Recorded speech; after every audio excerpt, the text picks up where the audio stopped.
I've been working on my 3D platformer Bun by myself for just about 2 years now, and while initially I built out tons of new and exciting features, as the game has gotten fuller, I've lost a sense of confidence that I'm working on what I should be working on to make the game better. To fix this, last devlog I left you with a walkthrough of a good chunk of the game and asked for your thoughts. Needless to say, you delivered.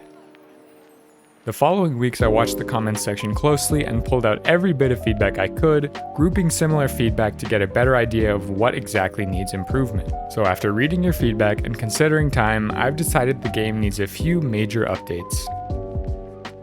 Platforming, which you suggested was too repetitive and didn't give the player enough agency over how they traverse levels. Environments, which people thought looked clinical, blocky, and had mismatched style of props, and didn't really have any significance to the story.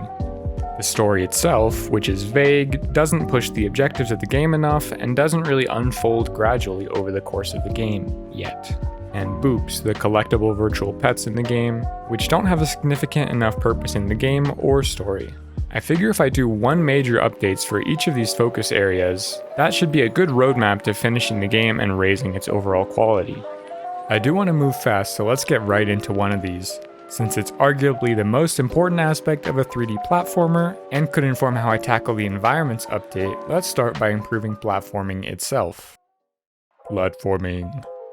In your feedback, you made it clear that hopping from one platform to the next to climb around levels was just not good enough for a 3D platformer, because the player has very little agency over how they approach platforming. The decision point for the player was, do I take path A or path B? And the question of how do I get there is already answered. You jump and move forward the exact same distance over and over until you're at the top.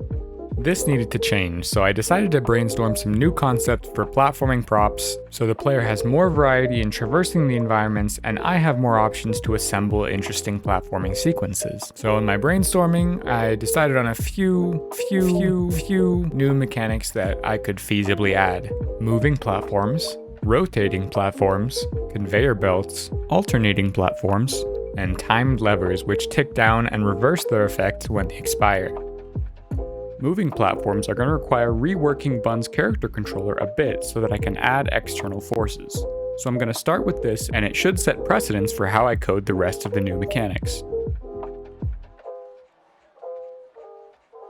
Alright, I got it working surprisingly quickly, but as often happens in game dev, I'm running into some weirdness that I hadn't considered. So there's a little problem. As soon as you're no longer on the platform, you keep flying in the direction of that external motion vector.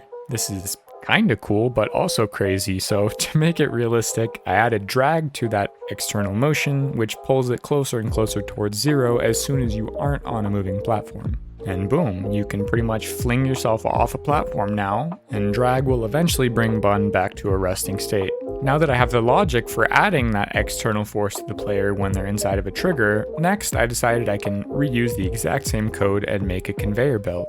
I figured it would be a fun addition to my kit since I can use it as an obstacle that yanks you off course, or a boost to help you get across a big gap. I made a quick model and texture, ignore that terrible texture, and added a simple scrolling shader that matches the speed of the conveyor belt force. It works pretty much exactly as I had imagined it, and it's really fun to launch yourself with. Problem: it takes too long for drag to return your external motion to zero when you're on the ground. So if you walk off the conveyor belt, you still slide around for a long time, and anyone could probably tell you it just looks visually incorrect. The solution was pretty obvious: make drag higher when you're touching the ground, aka friction. That way we can still fling off of moving platforms and conveyor belts if you're in the air, but landing is less slippery and more consistent and predictable.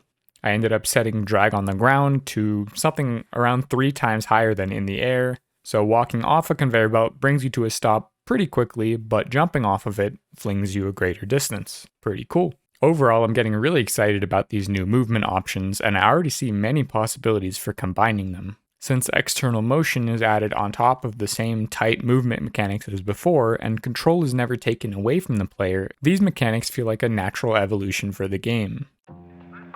New platforming, obstacles, mechanics are pretty cool, but the player is still limited by Bun's limited moveset. I had a new idea to increase agency of how players interact with the level geometry that's already there, in the form of a wall slide and wall jump mechanic.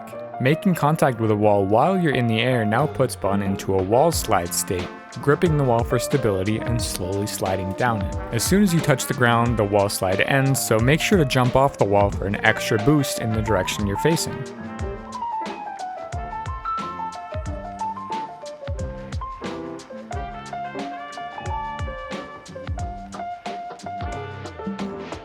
So next up are what I'm calling alternating platforms. You know, like in platformers when they go like this, alternating. I think the easiest solution for coding that is to specify a start state and a delay for each platform, so I could distribute, say, 4 alternating platforms across a gap, turn 2 on by default, and set all their delays to the same, and they should be perfectly in sync, sort of flashing between those 2 sets of platforms. I figure at some point I'll have a shader effect to show the disabled state rather than just making it disappear altogether, but since I'm not dealing with art yet, I left myself some comments in the code and I'm going to move on to the next mechanic. So this next mechanic is going to be a little more involved since I think it needs UI elements and sound for it to fully work as a mechanic. Basically, I want to make a red version of these levers that start a timer when you flick them, so the player is then under time pressure to go and do whatever was triggered by the lever before the timer runs out and everything is reverted back. This mechanic should be a fun and surprising switch up from the unconstrained time that you spend exploring levels, and based on the amount of time I set it to, I can make everything from a slightly nerve-wracking jump sequence to a highly challenging optional area that requires precise skill. I tried a red lever, but I kept seeing it as something negative or dangerous, so I went with a shade of purple that's probably more fitting with Bun's color scheme anyway. For the UI element, I had an idea to have a thin stripe at the bottom of the screen in the same shade of purple as the lever that shrinks as time passes. I haven't gotten a ticking sound effect in yet, but I expect that to add some pressure to the player to get them where they need to go. I would try and make something, but it's coming up on since I posted a video, so I better wrap it up before the algorithm gets mad at me. I'm not 100% done with the platforming update, so if you have a brilliant idea and you want to get it in-game, be sure to comment it below. Make sure to wishlist Bun on Steam if you haven't already, and sub and bell to be notified of the next video. Thanks for watching. Peace.